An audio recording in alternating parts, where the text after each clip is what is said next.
Salut Booktube! Comme vous étiez nombreux et nombreuses à me le demander, je fais une vidéo pour des recommandations pour le Pumpkin Autumn Challenge.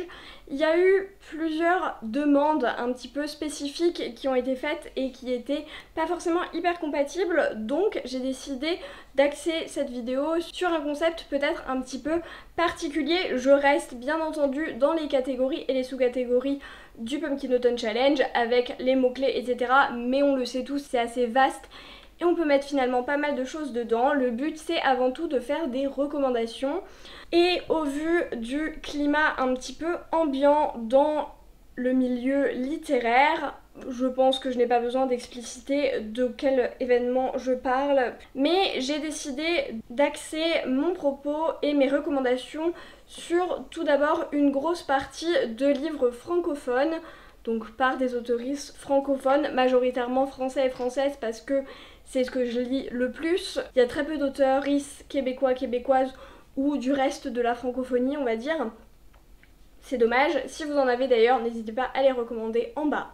Mais également, puisque j'ai eu des demandes de recommandations anglophones, j'ai décidé de ne pas du tout parler de livres assez connus ou qu'on voit beaucoup tourner, qui ont été traduits, qui ont déjà beaucoup d'avis, ou de livres dont j'ai pu déjà beaucoup parler. Ceux-là, vous les connaissez, et j'ai décidé de parler de livres qui sont peut-être un petit peu moins connus, donc il y aura deux axes principaux dans cette vidéo.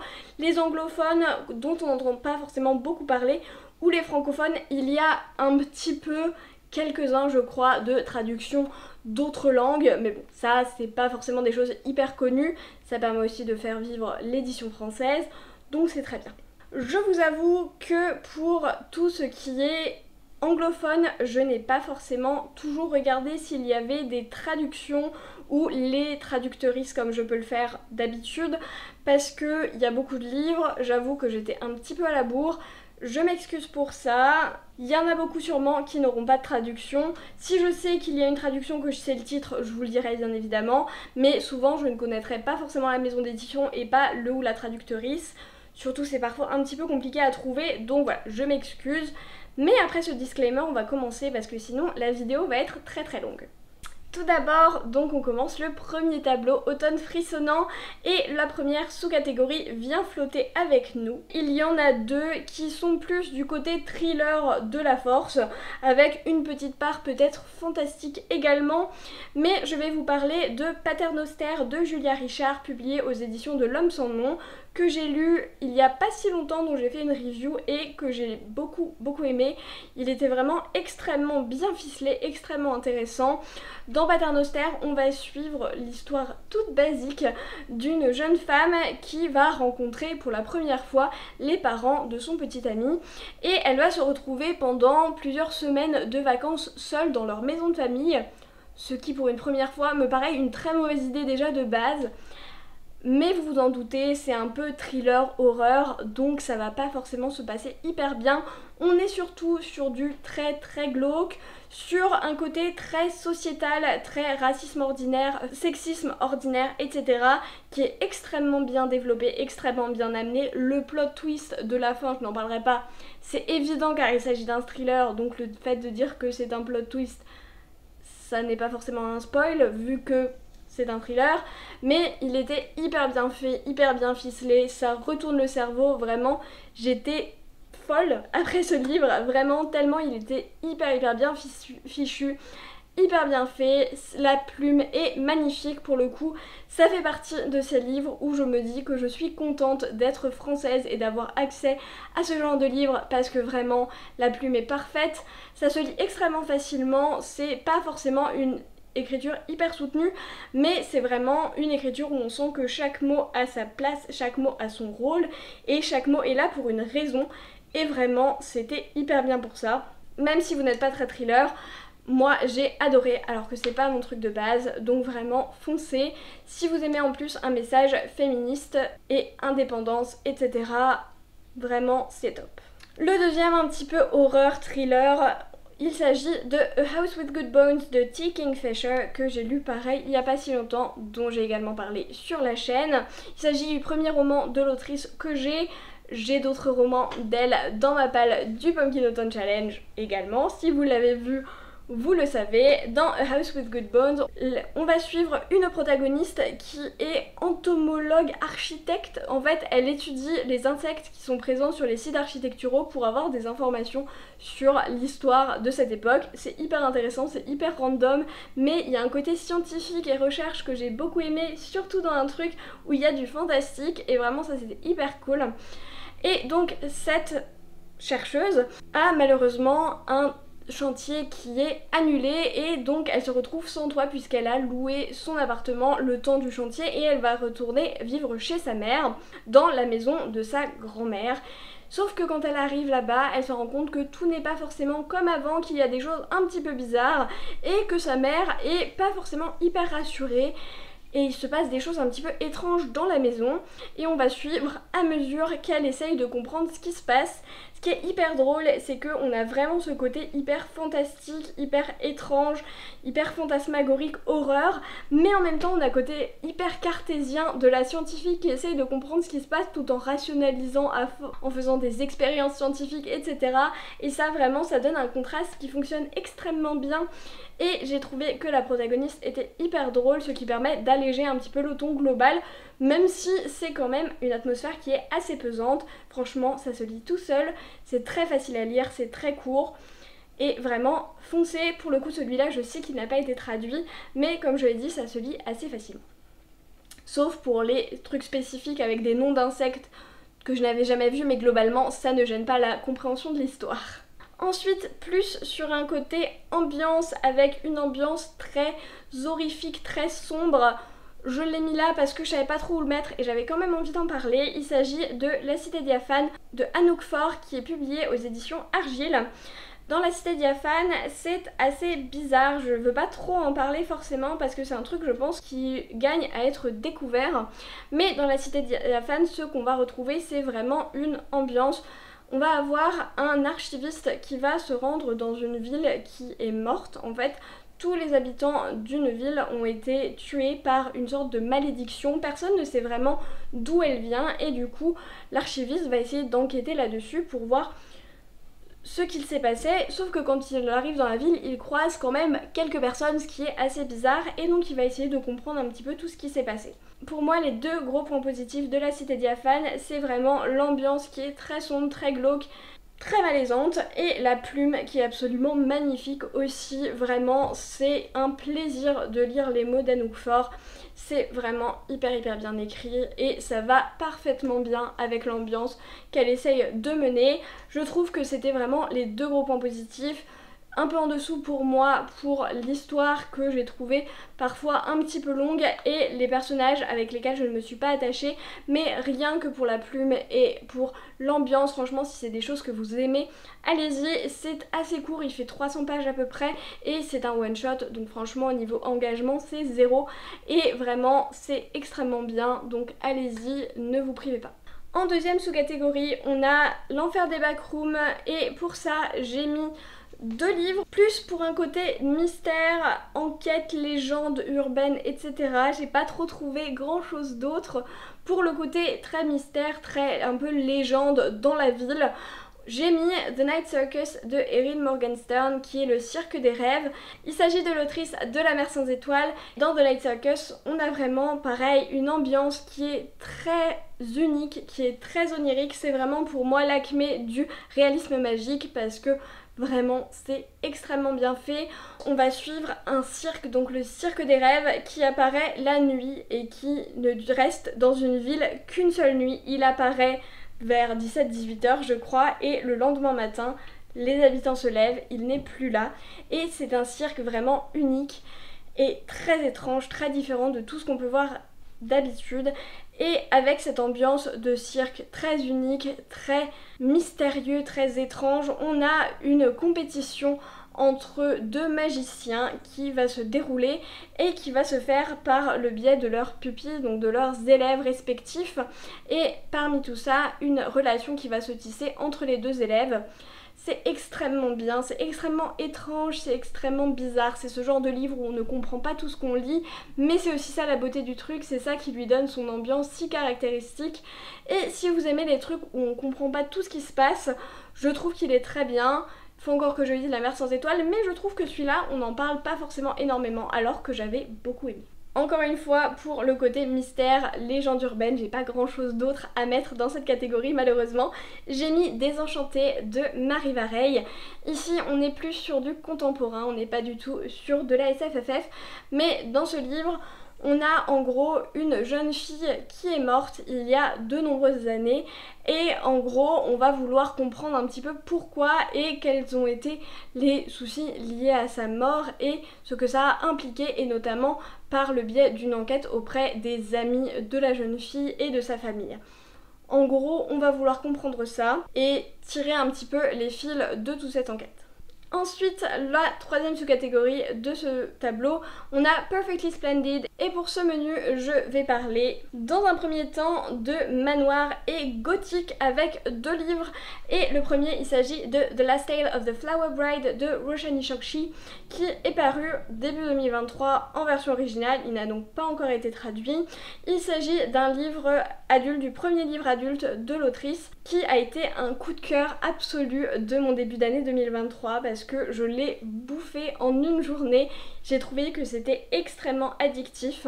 Et dans ce livre, on va suivre un monsieur qui va se marier avec une jeune femme à une seule condition, c'est que il ne doit jamais lui poser des questions sur son passé ou vouloir comprendre des choses sur son passé à elle.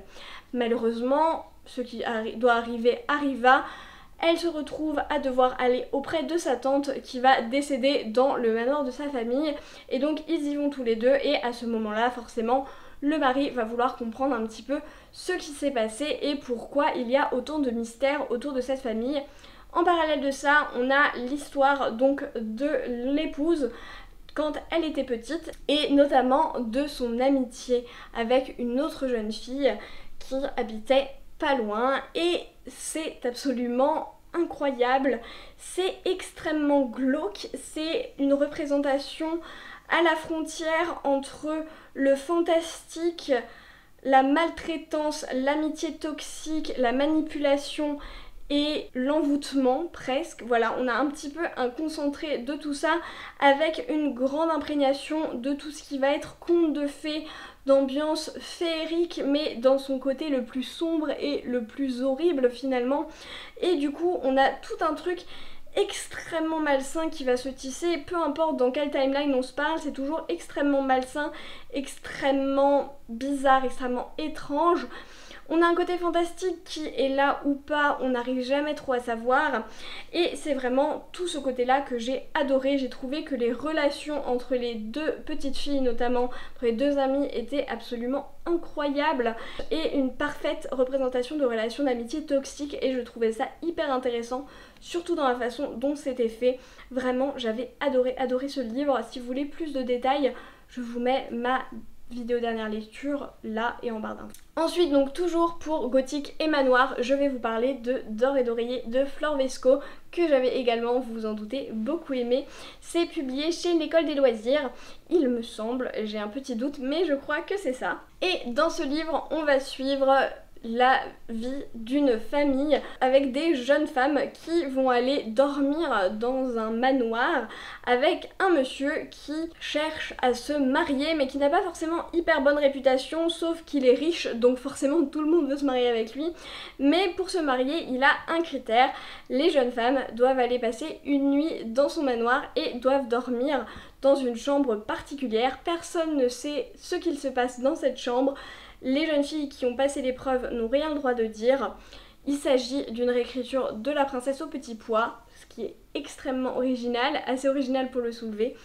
Et du coup, on a vraiment toute cette ambiance de manoir un petit peu pesante qui va devenir de plus en plus glauque, de plus en plus complexe, avec des codes qui sont tout le temps retournés, avec une plume qui est également magnifique, très bien écrit. Vraiment, la plume de Flore Vesco, j'adore. Et on a aussi de très jolis messages, notamment sur la condition féminine, sur le plaisir féminin, etc. Vraiment, c'était hyper cool. Ensuite, donc, j'ai encore deux livres à vous présenter sur une thématique plutôt famille pour le coup. Toujours avec un côté un petit peu gothique, un petit peu dramatique, malsain, etc. Et le premier, il s'agit de Room de Emma Donoghue, je crois que ça se dit comme ça mais je ne suis pas sûre, qui a notamment été adapté en film, qui est absolument incroyable. Si vous voulez regarder le film, vraiment je le recommande énormément, et je précise parce que c'est assez peu commun, mais je préfère le film à la version roman. Donc voilà, le film est vraiment génial, vraiment vraiment. Le jeu d'acteur, que ce soit de la mère qui est jouée par Brie Larson, est absolument incroyable, et l'enfant qui a genre 6 ou 7 ans, l'acteur, c'est absolument fou ce qu'il arrive à faire. Bref, voilà. Vous pouvez regarder le film. Dans Room, on va suivre le point de vue, donc dans le livre, du petit garçon, donc un garçon de 5 ans, qui a toujours vécu avec sa mère dans une cabane. En fait, sa mère a été enlevée par un homme qui la viole régulièrement du coup, et le petit enfant est la conséquence du coup de cette relation, en tout cas de leur relation physique on va dire, et donc on va suivre cet enfant avec sa mère dans cette pièce dont la mère cherche quand même à s'échapper, même si c'est un petit peu compliqué. En gros, voilà le pitch de base. Je préfère pas trop en dire, vous vous doutez un petit peu du ton qui n'est pas folichon, mais vraiment c'est un livre et encore plus un film qui m'ont absolument marqué, que je trouve incroyable, et vraiment je recommande vraiment. Et ensuite un autre livre qui m'a beaucoup marqué, il s'agit de A Monster Calls de Patrick Ness, qui a également été adapté en film, mais celui-là je ne l'ai pas vu pour le coup.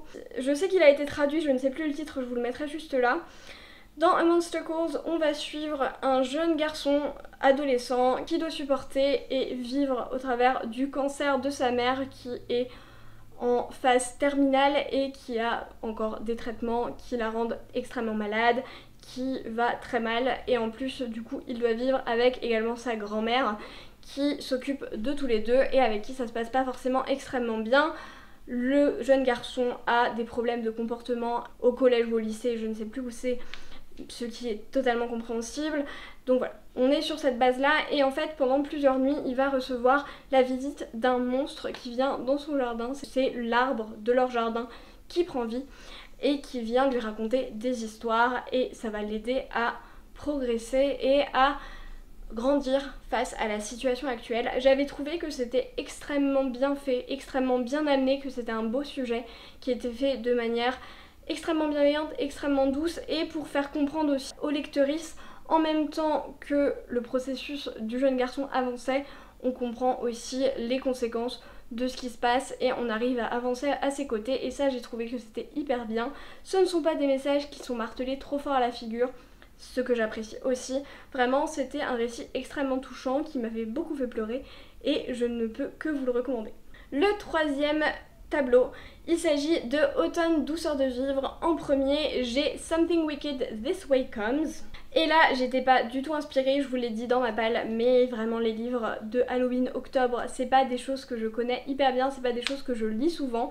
Donc je me suis basée avant tout sur l'enfance, et pour l'enfance, j'ai deux anglophones dont je voudrais vous parler. Et en premier, il s'agit de The Book Thief de Markus Zusak, qui a été traduit sous le nom de La voleuse de livres. Dans The Book Thief, on va suivre une jeune fille allemande mais communiste au début de la Seconde Guerre mondiale, qui va se faire en gros recueillir temporairement, comme ça se passait à l'époque, par une famille allemande plutôt assez respectable, qui donc en gros dans un deal pour protéger les enfants de personnes recherchées en gros. Et du coup elle va déménager comme ça, elle va quitter sa famille dans une période qui n'est pas forcément la meilleure, puisque on est vraiment au tout début de la Seconde Guerre mondiale, et on va la suivre tout au long de la guerre, et on va voir un petit peu son évolution alors qu'elle est en primaire, donc tout au long de sa primaire, et un petit peu les choses, les événements qui vont se passer. C'est un livre que j'avais trouvé extrêmement intéressant pour plusieurs raisons. Déjà parce que il y a tout un côté joyeux, paradoxalement, du livre, parce que même si c'est des conditions hyper difficiles, puisque c'est la guerre, puisqu'il y a énormément aussi de restrictions sur les personnes, ils n'ont pas beaucoup d'argent, ils doivent se battre pour manger, etc. On a un côté enfantin qui est hyper original, hyper rafraîchissant dans ce genre de texte, et vraiment j'avais trouvé ça hyper bien. On a beaucoup de joie, de moments de jeu, de moments de candeur qui sont absolument incroyables. De par ce côté enfant, Liesel est un personnage que j'aime énormément. Elle adore les livres, elle aime lire et elle en cherche à tout prix et elle va en voler quelques-uns et elle veut apprendre à lire avec l'école et avec son père adoptif notamment. Et ça c'est toute une histoire qui est hyper bien faite. Il y a aussi toute une histoire avec un autre petit garçon qui va être son ami, etc. Vraiment c'était hyper mignon comme type de construction de personnage. Et un deuxième point qui est hyper intéressant, c'est que en tant que personne française, on a souvent le point de vue français au niveau de la Seconde Guerre mondiale et là ça permet d'avoir le point de vue allemand, pas des nazis, hein, mais de la population allemande qui n'est pas forcément d'accord avec tout ce qui est fait et qui n'est d'ailleurs pas forcément au courant de tout ce qui est fait évidemment. Et donc on a vraiment ce point de vue allemand et pour voir un petit peu la vie quotidienne en Allemagne à ce moment-là. J'avais beaucoup aimé. En plus, il y a un côté très original puisque le livre est raconté du point de vue de la mort, ce qui est assez original. Et donc on a plusieurs fois cette discussion avec la mort qui va se faire. Et donc ça, c'est assez bien. C'est un livre plein d'émotions, vous vous en doutez. J'avais beaucoup aimé et évidemment, s'il est là, c'est que je le recommande. Ensuite, on a également sur le thème de l'enfance le livre Wonder de O.J. Palacio qui a été traduit chez PKJ, il me semble, sous le même titre si je ne m'abuse. Dans Wonder, on va suivre un petit garçon au collège ou à la primaire, je ne sais plus, soit fin de primaire, début collège, je ne sais plus exactement. Un petit garçon qui a eu une grosse malformation faciale, qui a eu multiples opérations dans sa petite enfance, qui a toujours été scolarisé à la maison et là il veut aller à la vraie école avec les autres enfants. Il a clairement des cicatrices, il a clairement un visage avec une morphologie pas comme tout le monde on va dire, et donc forcément ça va donner lieu à des discriminations, à des moments très difficiles pour lui, mais aussi à de très beaux moments et à des moments d'amitié, de soutien, de partage et de jolis moments. Donc on a toute une balance qui va se faire tout au long du livre entre des moments très difficiles où finalement on voit que les enfants sont absolument atroces entre eux et que c'est extrêmement difficile pour le protagoniste, et d'autres moments beaucoup plus doux, beaucoup plus agréables, beaucoup plus sains. Et on a vraiment toute cette balance qui va se faire. C'est un livre aussi qui est très touchant, qui va parler évidemment de harcèlement, de différence, etc. Et donc c'est des thématiques qui me parlent et je trouve que pas assez de gens l'ont lu, donc je voulais en parler ici. On arrive à Poupée de service automatique à votre service et donc déjà si on fait le rapide on va parler de épistolaire et de relations par correspondance et là j'ai un livre qui a un petit peu tourné mais pas au niveau que j'aurais aimé puisqu'il s'agit de This is How You Lose the Time War de Amal El-Mohtar et Max Gladstone qui est un livre qui a été traduit aux éditions Mu, je ne sais plus le titre mais je vais vous le mettre là, qui est un livre qui a gagné beaucoup de prix. C'est un livre de science-fiction où on va suivre deux personnages bleus et rouges qui sont toutes les deux espionnes dans une organisation qui sont opposées, très opposées même, et qui peuvent remonter le temps et on va suivre en fait à mesure qu'elles se laissent respectivement des messages. En gros, chacune sait que l'autre la cherche et qu'elle se court un petit peu après pour rechercher les mêmes événements. Et du coup, elles se laissent respectivement des messages et vu qu'elles peuvent remonter le temps, et ben l'autre arrive quelques temps après que le message a été inscrit et donc peut voir le message. Et on a une véritable relation qui est tissée entre les deux personnages comme ça et vraiment quelle relation. C'est un livre qui est tout petit, c'est une novella et vraiment on a une richesse dans les personnages, une clarté dans le propos, dans le rythme, dans l'avancée de la relation entre les deux femmes qui est absolument incroyable. Le côté SF est fait à la perfection. C'est pas là où vous allez avoir beaucoup de world building, le focus vraiment du livre, c'est vraiment la relation entre les deux, mais vraiment quelle relation, c'était juste magnifique. C'était absolument incroyable, je vous recommande à tout prix de le lire, même si vous n'aimez pas la romance, si vous n'aimez pas tout ça. Vraiment c'est une des relations les plus belles que j'ai pu voir, qui se tisse tellement naturellement, tellement facilement. C'est pas plein de grands messages, c'est beaucoup de choses en subtilité, en sous-texte, et on perd jamais de vue qui elles sont, ce qu'elles sont et pourquoi elles se battent, et vraiment c'est un livre qui m'a touchée énormément et donc je vous recommande de le lire si vous aimez ce genre de choses. Et vraiment, pourtant je suis pas trop roman épistolaire mais celui-là vraiment il est absolument génial. Et ensuite, on a les termes émotion, sentiment, deuil, gratitude, guérison. Bon, en gros, tout ce qui est autour du sentiment. J'ai beaucoup de choses sur la santé mentale, si c'est des choses qui vous parlent. J'ai déjà fait des vidéos et je referai de toute façon des vidéos sur des livres de santé mentale, plus en détail sur chaque aspect de la santé mentale. Mais pour faire un truc un peu plus positif, un peu plus en lien avec la guérison, la gratitude, etc., je vais vous parler de Je suis ton soleil de Marie Pavlenko. Marie Pavlenko, c'est une autrice que j'aime à la folie, que j'adore. Elle a une façon d'écrire qui est absolument incroyable. Elle a une plume qui est magique. Une plume qui peut nous faire pleurer et nous faire rire en même temps, ce qui est assez rare pour le souligner. Elle a un humour qui fonctionne extrêmement bien. Elle sait écrire des personnages adolescents qui sont hyper réalistes, hyper vrais dans leur adolescence, mais pas du tout agaçants et qu'on comprend extrêmement bien, à qui on va totalement s'attacher, qui sont hyper riches même pour les personnages secondaires. Et vraiment, c'est vraiment le point positif.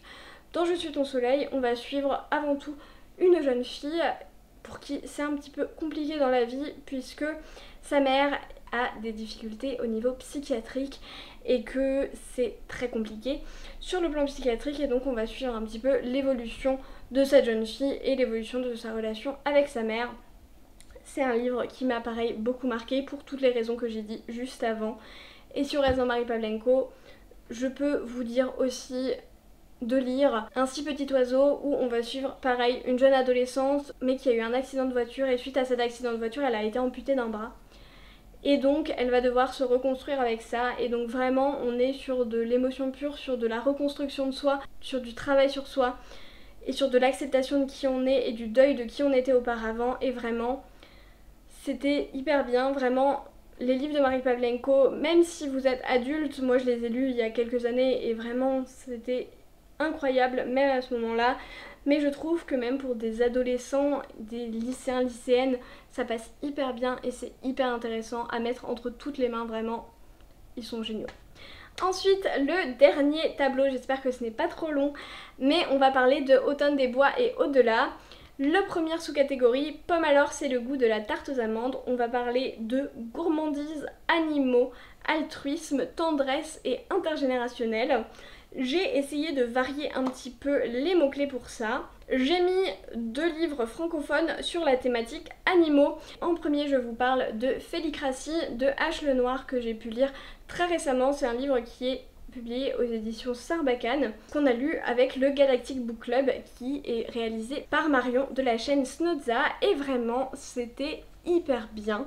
Dans Félicratie, on va suivre 2 jeunes adolescents qui vivent dans un monde post-apocalyptique, car on a été colonisé, envahi par des espèces aliens qui sont extrêmement fortes et indestructibles quasiment, et qui ont massacré 90% de l'espèce humaine. Et les 10% qui restent, on est un petit peu des animaux de compagnie pour faire joujou, habillés en pilou-pilou, etc. Et la seule faiblesse de ces aliens, c'est les chats, puisqu'ils sont mortellement allergiques aux poils de chat. Vous leur envoyez des poils de chat sur la figure, leur tête explose, c'est dire. Donc évidemment, ils ont massacré tous les chats de la planète, sauf que ce garçon et cette jeune fille, qui sont des humains de compagnie d'un couple d'aliens, ils vont trouver un jour une portée de 4 chatons. Et donc ils vont essayer de voir comment ils peuvent aller protéger les chatons et essayer de renverser, pourquoi pas, la race alien avec ça.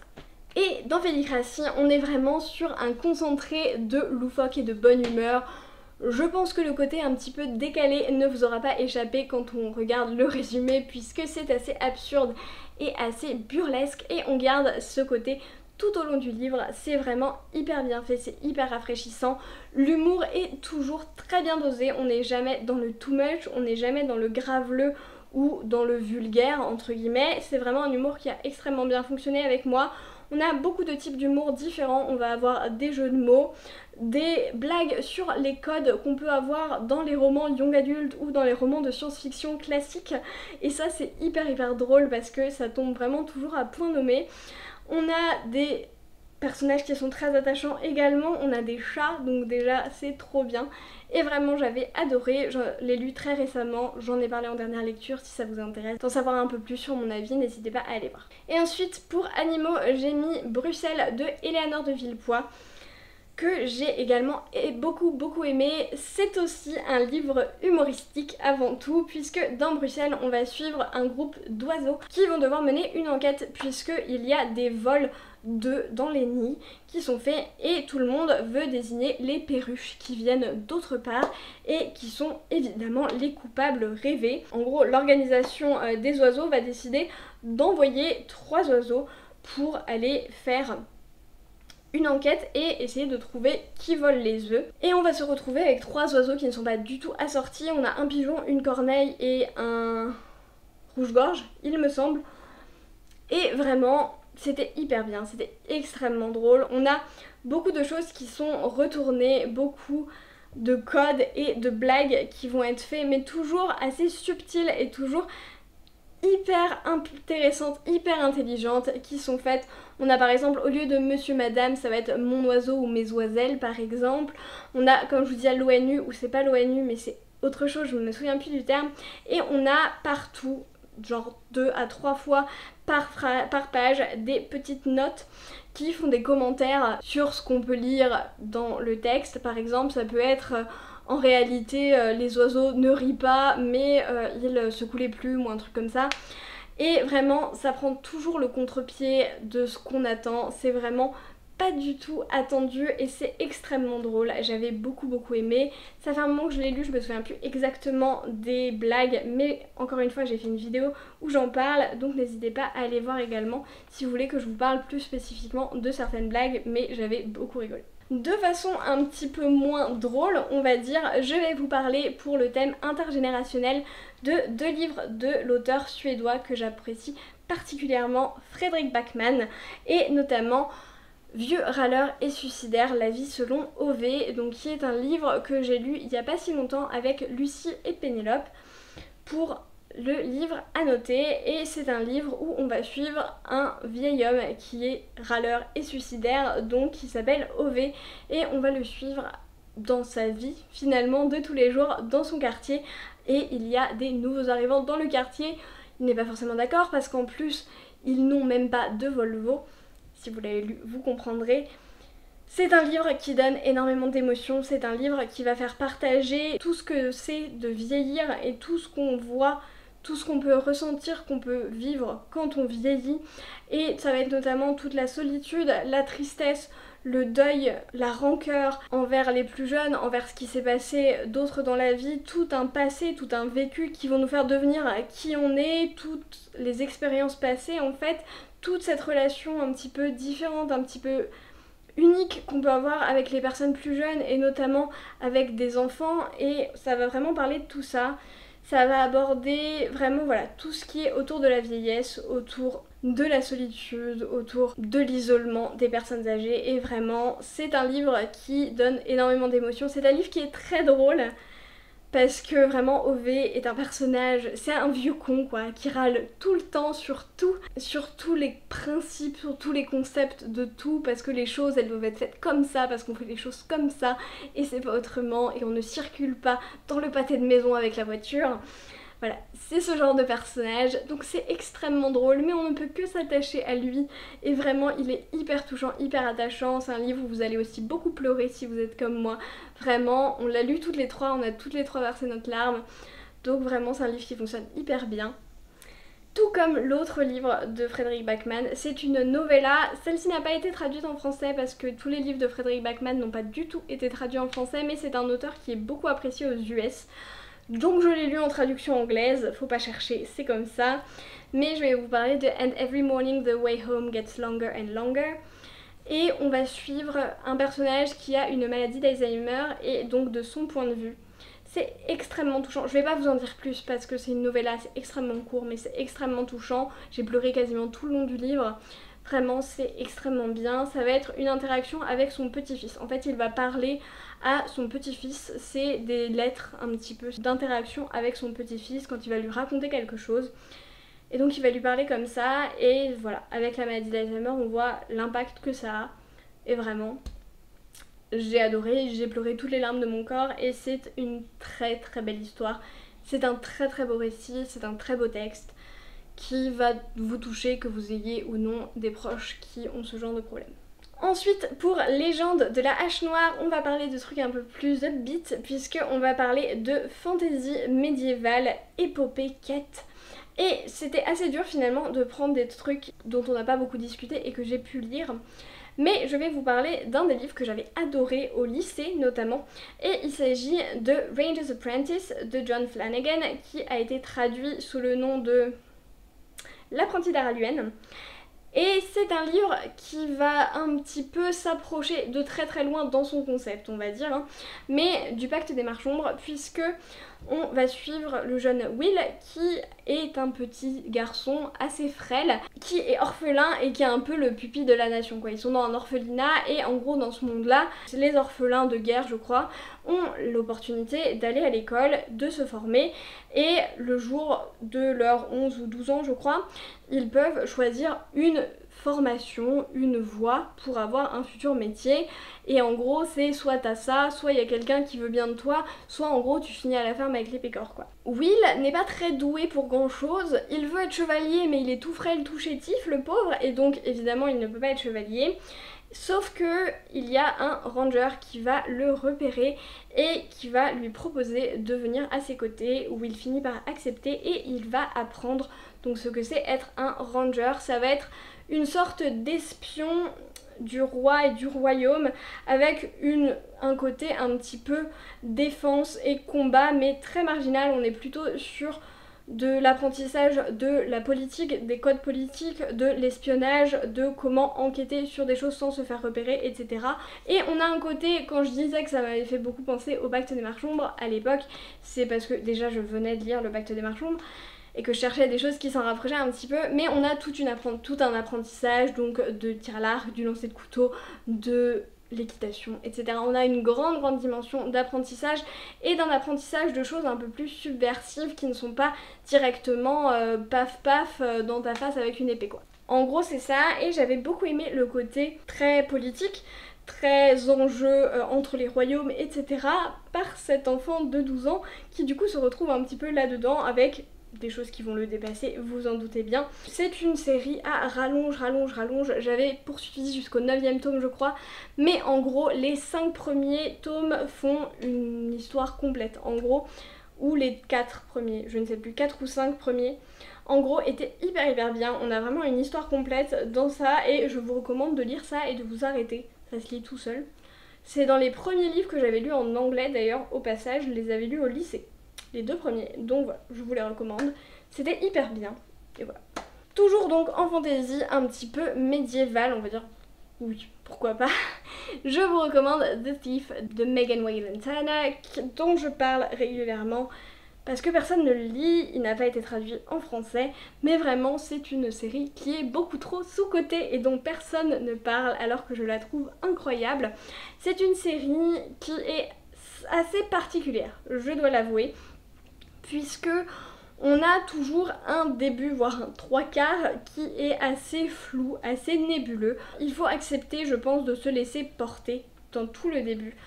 On va suivre un voleur, donc a thief, d'où le titre The Thief, qui se fait sortir de prison par quelqu'un pour aller chercher un artefact légendaire, parce qu'il est réputé pour être le meilleur voleur. Et donc ils vont parcourir X kilomètres pour aller chercher cet artefact jusqu'au moment où le voleur devra le récupérer, etc.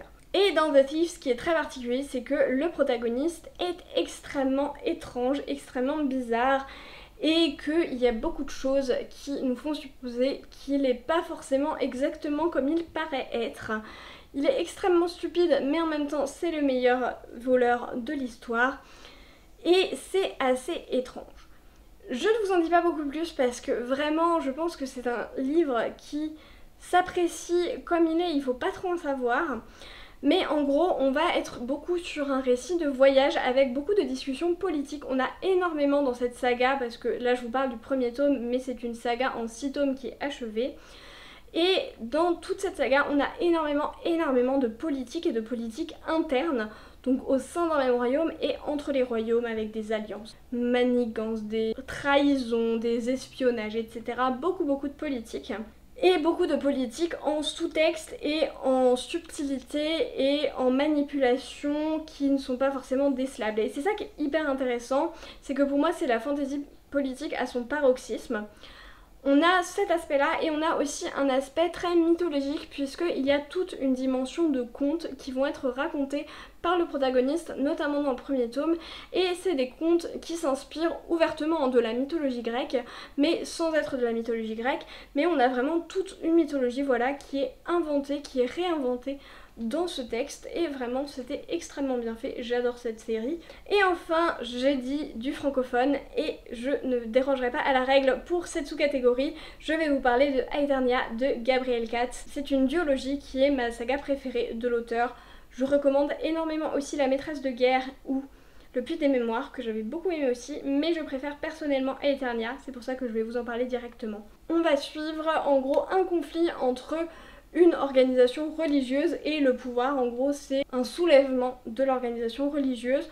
On a toute une discussion donc sur la religion, sur ce que c'est d'être religieux, sur tout l'impact de la religion sur une population, sur comment on peut contrôler les masses, etc., sur un conflit armé, sur des discussions politiques, etc. Et on a surtout beaucoup de retournements de codes et de situations. C'est pas vraiment un spoil, même si moi ça m'avait surprise, mais c'est au tout début du livre, hein, vraiment c'est dans les 30 premières pages. En gros, on va suivre pendant 2 chapitres un personnage et il se fait tuer.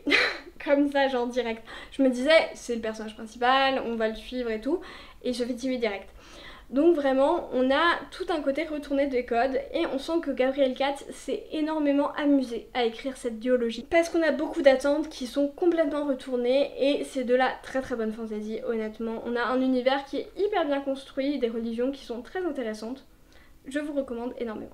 Ensuite, on a La Mélodie infernale et La corne de chasse, et pour ça, on va parler de monstres et de créatures. Je vais vous parler de 2 romans francophones.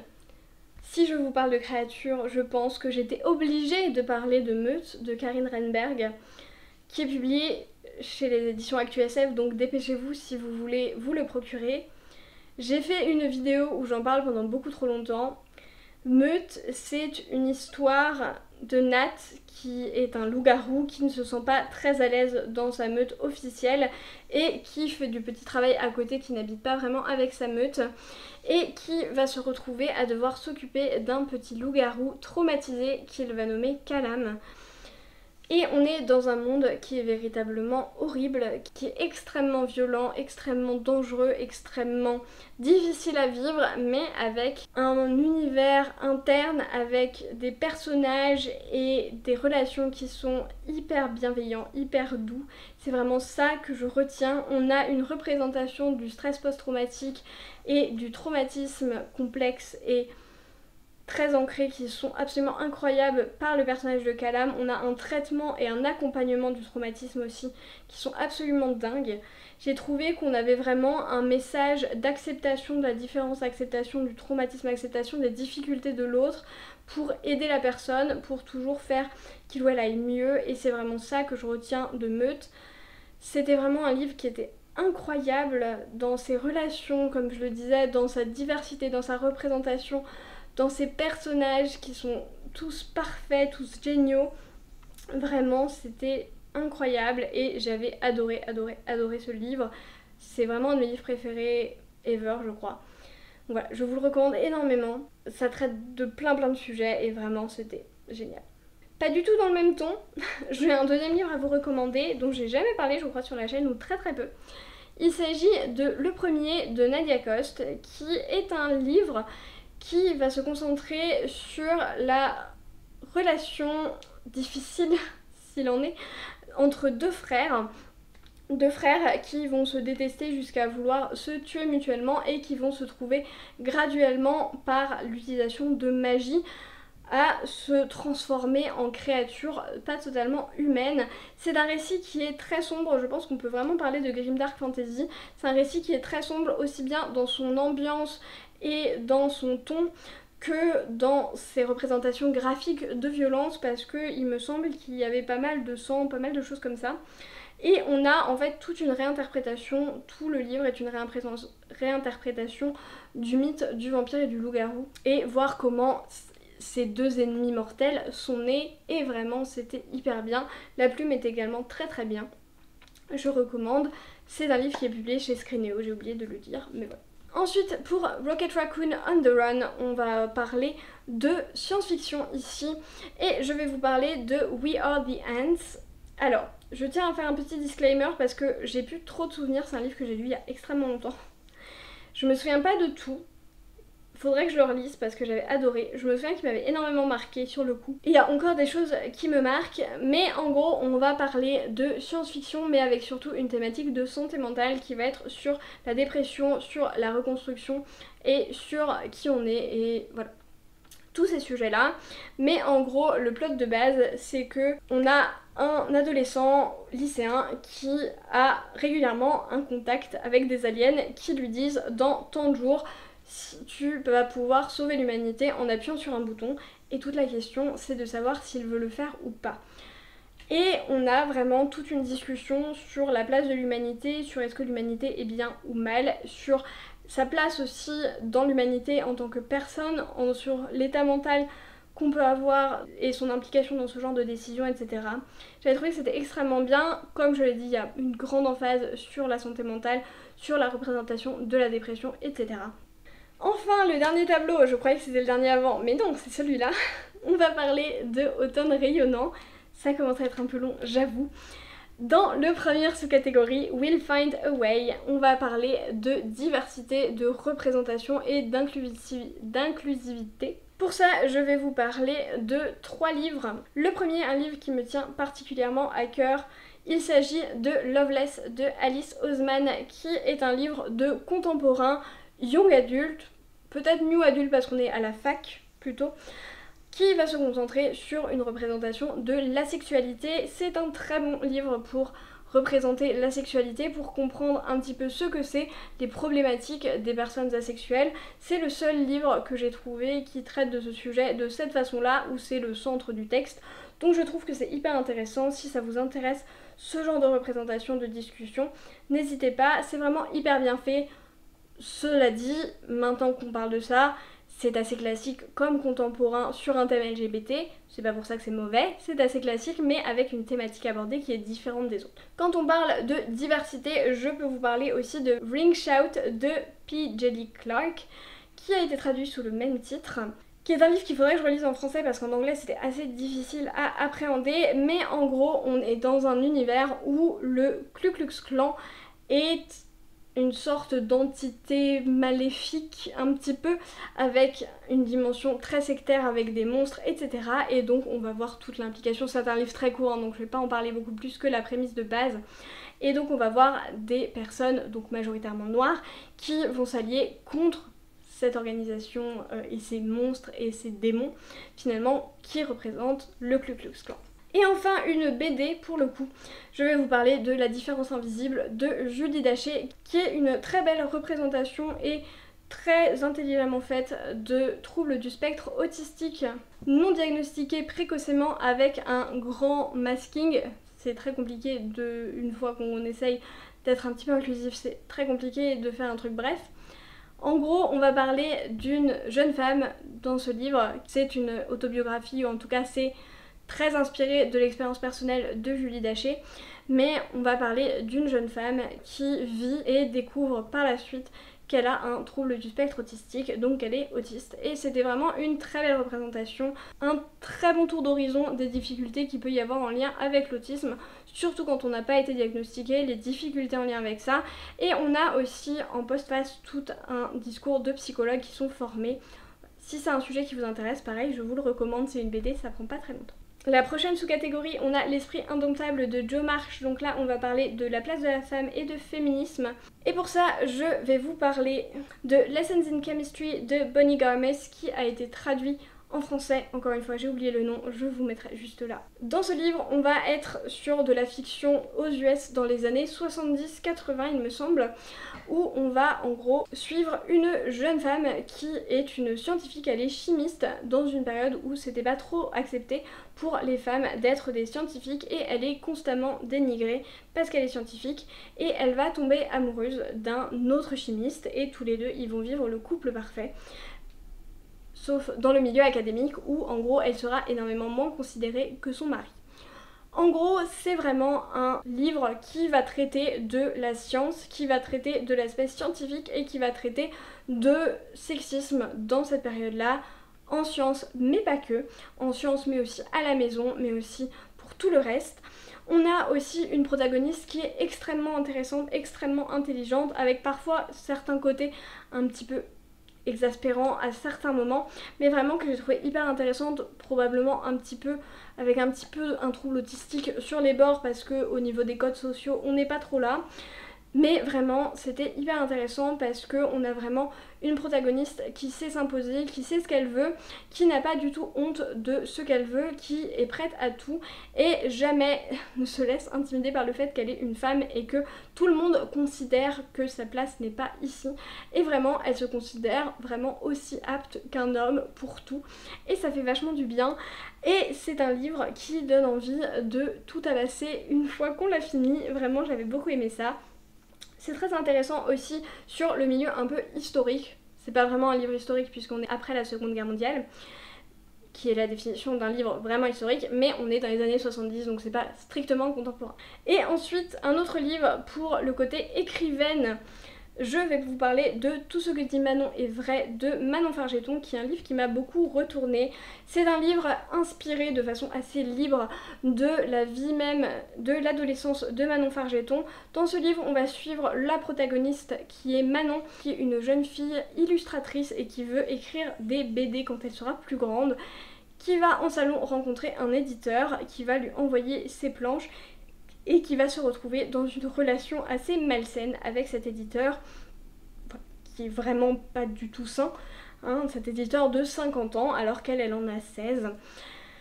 Et en fait, ce qui est la grande originalité et la grande force de ce récit, au-delà de la thématique qui est déjà très intéressante, c'est vraiment parce que tout le récit est écrit du point de vue extérieur à la protagoniste, puisqu'on a tous les proches de Manon qui vont raconter leur vision des différents événements qu'on va voir.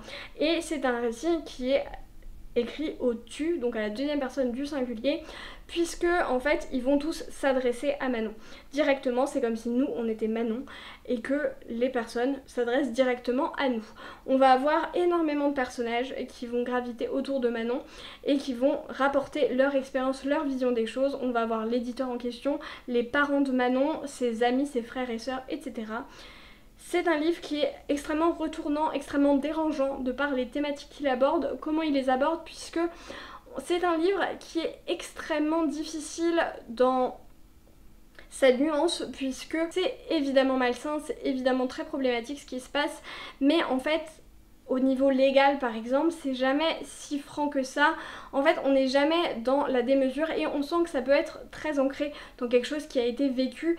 Et c'est ça aussi la difficulté des personnes qui entourent Manon, c'est que c'est difficile de savoir quand mettre un stop et quand c'est embêtant.